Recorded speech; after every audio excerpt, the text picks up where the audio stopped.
नमस्कार दोस्तों, मैं doctor Vikram Sharma and welcome back to this video series on knee pain.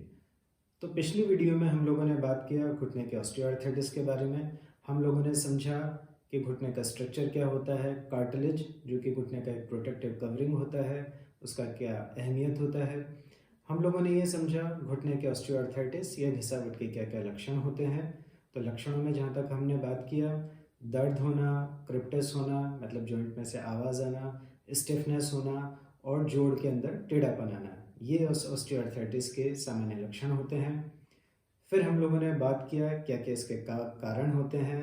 तो किसी किस्म का जो पुराना चोट होता है, यदि हम उसको नज़रअंदाज करते हैं तो उससे ऑस्टियोआर्थराइटिस हो सकता है, ओवरवेट होने से हो सकता है, और हमारी जीवनचर्या की कुछ गलत आदतों के कारण ये हो सकता है। किसी किस्म का यदि न्यूट्रिशन में कमी होती है, उसके कारण भी ऑस्टियोआर्थराइटिस हो सकता है।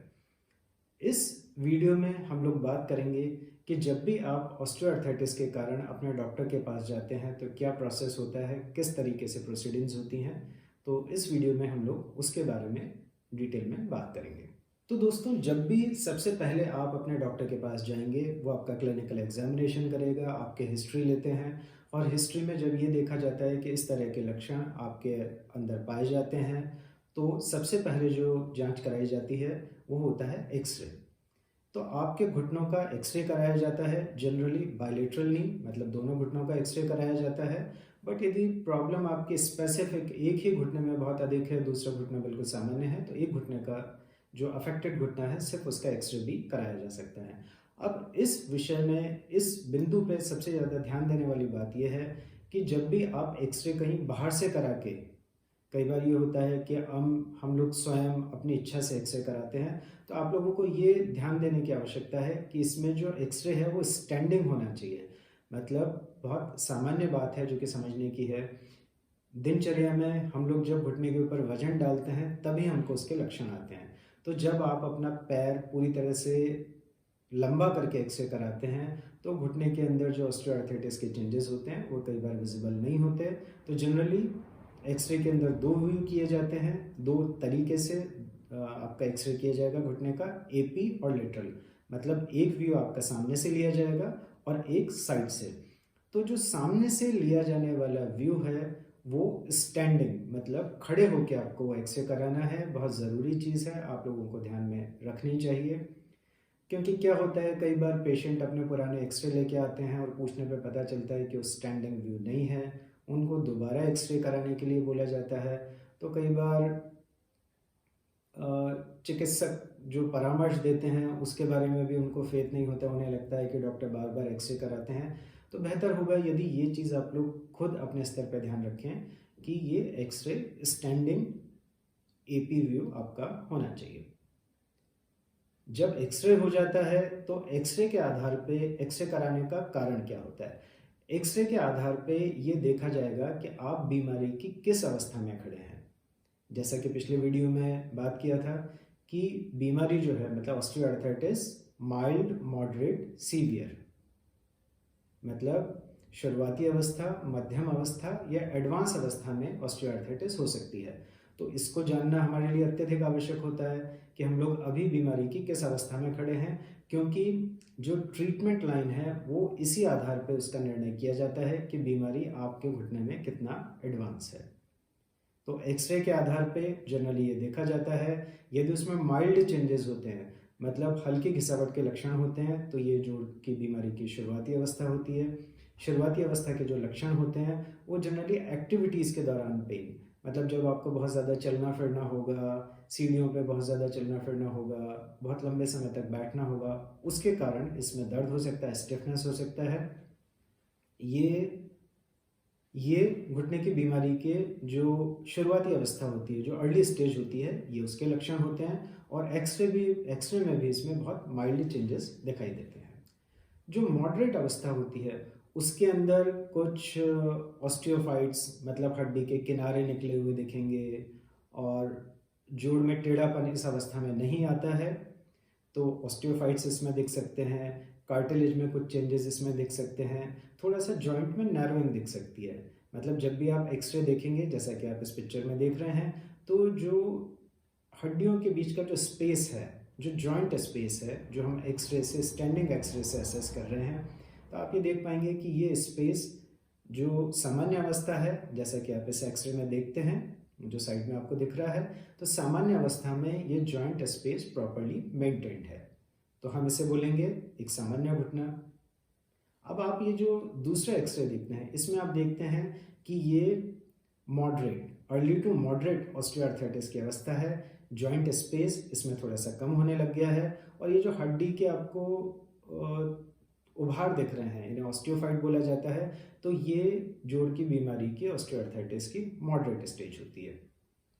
एडवांस अवस्था क्या होती है? एडवांस अवस्था में जॉइंट में टेढ़ापन आने लगता है, और बिल्कुल जोड़ के अंदर जो स्पेस होती है बहुत ज़्यादा कम हो जाती है, ऑस्टियोफाइट बहुत ज़्यादा अधिक दिखने लग जाते हैं। तो इस तरह से एक्सरे के आधार पर और एग्जामिनेशन के आधार पर, विजुअल एग्जामिनेशन के आधार पर आपके डॉक्टर आपको ये बताते हैं कि आप बीमारी की किस अवस्था में अभी हैं। इस अवस्था को या इस ग्रेडिंग को और ठीक से समझने के लिए आप ये चित्र देख सकते हैं। तो आप देख सकते हैं कि ये एक कार्टिलेज की जो घिसावट है उसके आधार पे इसका क्लासिफिकेशन होता है। जो पहला आप चित्र देखते हैं उसमें कार्टिलेज बिल्कुल नॉर्मल है और ऑस्टियोआर्थराइटिस नहीं है, ये हेल्दी कार्टिलेज की अवस्था है। जो उसके साइड वाली पिक्चर है उसमें आपने देखा कि कार्टिलेज के ऊपर जैसे कुछ खरोंचें लगती हैं, कुछ वियरिंग एंड टीयरिंग शुरू हो जाता है, ये अर्ली स्टेज है। मॉडरेट के अंदर जो तीसरा पिक्चर है उसमें आप देख सकते हैं कि कार्टिलेज के अंदर घिसावट और ज़्यादा बढ़ गई है, मतलब जगह जगह से कार्टिलेज अपनी जगह से हट चुका है। जैसे आप देखते हैं कि दीवार से कुछ पपड़ी होती है वो उतरने लग जाती है, उस किस्म से कार्टिलेज का डैमेज है। और एडवांस अवस्था में आप लोग खुद देख सकते हैं इस पिक्चर में कार्टिलेज के डैमेजेस काफ़ी ज़्यादा हैं। तो इस तरह से सबसे पहला जो काम होगा आपकी बीमारी का ग्रेडिंग, मतलब ये देखा जाएगा कि आपकी बीमारी किस अवस्था में है, आप अभी कितना एडवांस स्टेज में इसमें खड़े हुए हैं।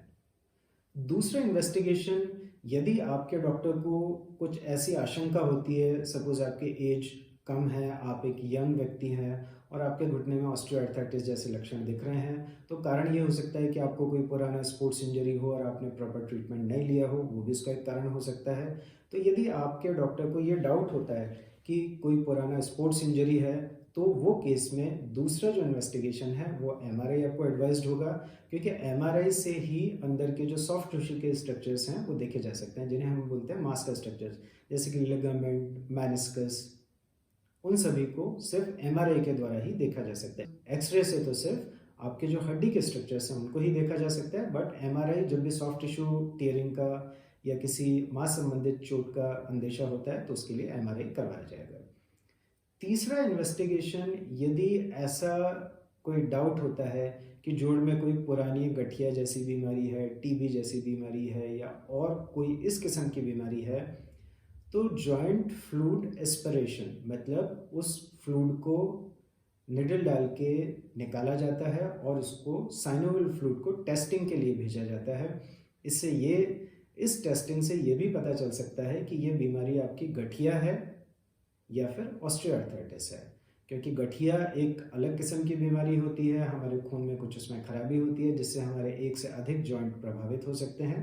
तो जनरली 3 जो जांचें हैं वो आपके डॉक्टर के द्वारा की जाएंगी। एक्सरे किया जा सकता है, एमआरआई, एक्सरे तो किया ही जाएगा, एमआरआई और साथ में joint fluid analysis, synovial fluid का एनालिसिस भी इसमें किया जा सकता है। और इन सभी से जो सबसे ज़रूरी चीज़ है, आपका डॉक्टर क्लिनिकल एग्जामिनेशन के द्वारा, कि आपको क्रिपिटस आ रहा है या नहीं आ रहा, जॉइंट में मोड़ने पे किस किस्म का आवाज़ आता है, आपकी पाली की हड्डी को दबाने से कितना दर्द होता है, पटेलर कंप्रेशन टेस्ट हम लोग इसे बोलते हैं, आपका जॉइंट लाइन किस जगह से टेंडर है, मतलब कहाँ पे हाथ लगाने पे दर्द होता है या क्या स्पेसिफिकली आप दर्द की अवस्था बताते हैं, आपके जोड़ में कितना टेढ़ापन है।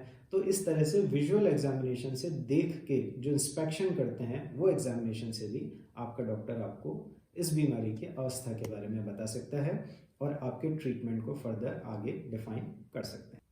तो दोस्तों, अब तक हम लोगों ने ये जाना कि इस बीमारी को जब भी आप डॉक्टर के पास में जाएंगे तो किस तरह से इसका क्लासिफिकेशन किया जाएगा, किस तरीके से क्या क्या जांचें की जाएंगी, और अगले वीडियो में हम लोग बात करेंगे कि क्या क्या ट्रीटमेंट ऑप्शन, ये जो आपके जोड़ की जो अवस्था है, बीमारी की जो अवस्था है, इसके आधार पे क्या क्या ट्रीटमेंट ऑप्शन आपका डॉक्टर आपको बता सकता है। धन्यवाद। Stay fit and stay active.